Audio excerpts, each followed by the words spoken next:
Hello friends, welcome back to my YouTube channel. आज इस video में मैं आपको लव स्ट्राइक्स बैक का एपिसोड 2 एक्सप्लेन करूंगी। तो चलिएगा इस वीडियो स्टार्ट करते हैं।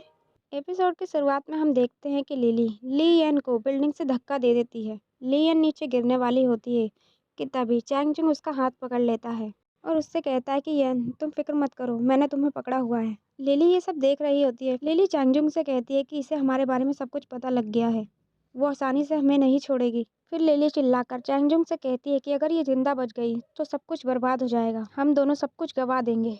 ली एन चैंगजुंग से कहती है कि प्लीज़ मेरी मदद करो। फिर चैंगजुंग भी कुछ देर सोचता है और उसे लिली की बात ठीक लगती है।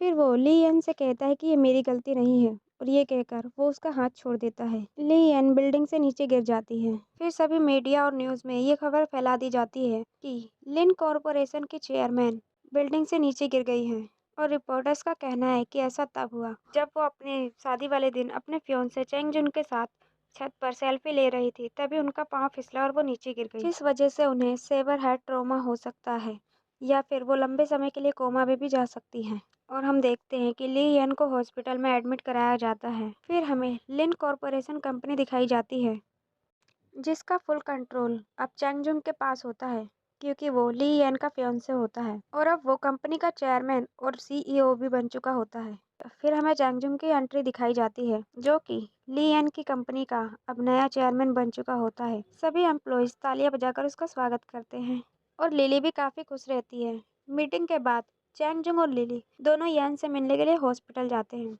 लिली यन से कहती है कि क्या तुम नहीं चाहती कि मैं खुश रहूं? अब तुम आराम से रिलैक्स करो, मैं और चैंगजुंग अब हमेशा ही खुश रहेंगे। चैंगजुंग कहता है कि बस कल होने वाली प्रेस कॉन्फ्रेंस बस एक बार ठीक से हो जाए, उसके बाद हम लिन कॉरपोरेशन के बचे हुए शेयर्स भी अपने पास ट्रांसफर कर लेंगे और उसके बाद हमारा प्लान कंप्लीट हो जाएगा। फिर हम अपने रिश्ते को लोगों के सामने अपना लेंगे। चैंगजुंग कहता है उसके लिए अभी सही टाइम नहीं आया है और ली एन भी अभी जिंदा है। चैंगजुंग कहता है कि ली एन की हालत चाहे अभी जैसी भी हो और क्या पता वो फ्यूचर में ठीक भी हो जाए, पर फिर भी लोगों की नज़र में उसका फियांसे तो अभी भी मैं ही हूँ। लिली गुस्सा हो जाती है और कहती है कि तुम ऐसे क्यों कह रहे हो? ली यन दिन पर दिन बेजान होती जा रही है, फिर भी हम दोनों छिपकर ही एक दूसरे से मिल सकते हैं और खुले में किसी के सामने भी नहीं जा सकते। चैंगजुंग चिल्लाकर कहता है कि अब तुम लिन फैमिली हाउस में रहने लगी हो तो और तुम किस तरह से रहना चाहती हो? क्या तुम चाहती हो कि मैं पूरी दुनिया में अनाउंसमेंट करूं हमारे रिलेशनशिप के बारे में?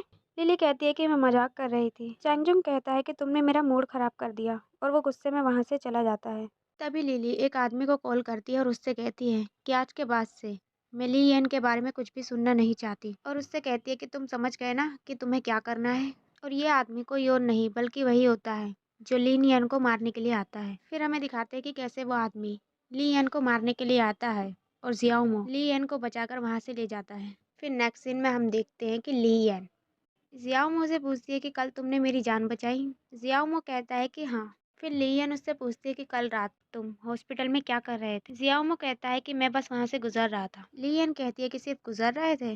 फिर वो गुस्से में कहती है कि बताओ चैंगजुंग के साथ तुम्हारा क्या रिलेशन है? जियाओमो कहता है कि तुम्हें याद है वो चैंगजुंग ही था जिसकी वजह से तुमने मुझे फायर किया था। लिनियन याद करती है और फिर लियन कहती है फिर तुम कंपनी छोड़ने के बाद कहाँ चले गए थे?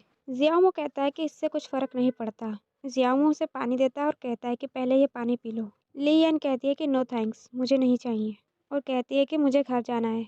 लिन यन घर जाने के लिए जैसे ही उठती है उसे चक्कर आ जाता है और वो वापस नीचे बैठ जाती है। जियाओमो उससे कहता है कि अपनी हालत देखो, तुम्हें लगता है कि तुम इस हालत में कुछ कर सकती हो? लिन यन कहती है कि मैं अपने अंकल से मिलने जाऊंगी और अपने डैड के पुराने एसोसिएट से भी मिलूंगी। जियाओमो कहता है कि चैंगजुंग अब पूरी तरह से बदल चुका है, तुम उससे उलझने की कोशिश मत करो क्योंकि कंपनी के सभी लोग भी उसी की साइड है और देखा जाए तो अब तुम पूरी तरह से बेघर हो चुकी हो और अब चैंगजुंग और लिली तुम्हारे घर में ही रहते हैं और तुम्हारे पैसों पर ऐश कर रहे हैं। और यहाँ तक कि अगर कंपनी का कंट्रोल तुम वापस से अपने अंडर में कर लेती हो तो भी कुछ फर्क नहीं पड़ने वाला क्योंकि चैंगजुंग ने काफ़ी सारे कंपनी के एसेट्स पहले ही अपने पास ट्रांसफ़र कर लिए हैं। लिन कॉर्पोरेशन अब पूरी तरह से एम्प्टी हो चुकी है। जियाओमो कहता है कि शायद मैं तुम्हारी हेल्प कर सकता हूँ लियन कहती है कि उसकी ज़रूरत नहीं है और कहती है कि तुम सिर्फ मुझे कंपनी तक ले चलो। दूसरी तरफ कंपनी में प्रेस कॉन्फ्रेंस चल रही होती है और कंपनी के चेयरमैन चैंगजुंग को स्टेज पर आकर स्पीच देने के लिए बुलाया जाता है। चैंगजुंग स्टेज पर आता है और कहता है, आप सबका यहाँ आने के लिए थैंक्स। और तभी वहाँ पर लियन की एंट्री दिखाई जाती है। लियन को वहाँ देखकर चैंगजुंग और लिली काफ़ी ज़्यादा शॉक्ड हो जाते हैं। सभी लोग उसे काफ़ी आश्चर्य से देख रहे होते हैं। फिर लियन वहाँ पड़े चाकू को उठाती है और गुस्से में चैंगजुंग की तरफ जाती है और जाकर चैंगजुंग पर वार कर देती है, जिसे देखकर वहाँ खड़े सभी लोग काफ़ी ज़्यादा शॉक्ड हो जाते हैं। और यहीं पर एपिसोड 2 का दी एंड हो जाता है। सो फ्रेंड्स, अगर अभी तक आपने हमारे चैनल को सब्सक्राइब नहीं किया है तो प्लीज़ कर दीजिए, ताकि आने वाले वीडियोज़ के नोटिफिकेशन आपको मिल जाए। मिलते हैं अपने नेक्स्ट वीडियो में। आप कमेंट करके ज़रूर बताइएगा कि आपको ये वीडियो कैसा लगा।